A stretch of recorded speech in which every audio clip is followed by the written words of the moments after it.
तो hello guys, आप सभी का स्वागत है। आज हम अनबॉक्स करने वाले हैं इस रूबिक्स क्यूब को, जो कि स्टिकर वर्जन है। मेरे पास स्टिकरलेस वर्जन है। ये नॉर्मल रूबिक्स क्यूब से थोड़ा बड़ा है। माफ़ करना है, मैं माफ़ करने वाला है। हाँ, हिंदी बोल रहा कहते गलती ले जान बोल रहा थे। आज हम अनबॉक्स करने वाला छु यो स्टिकर रूबिक्स क्यूबलाई, जो कि एउटा नर्मल रूबिक्स क्यूब भन्दा ठुलो हुन्छ।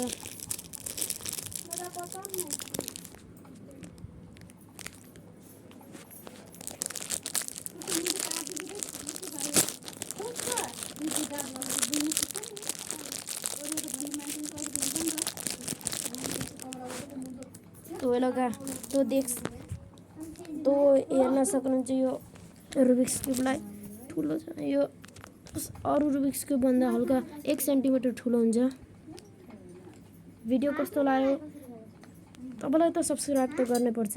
एउटा हतौडा लिनु, रातो बटनलाई दबाउनु अनि म्याजिक गर्नुहोस्।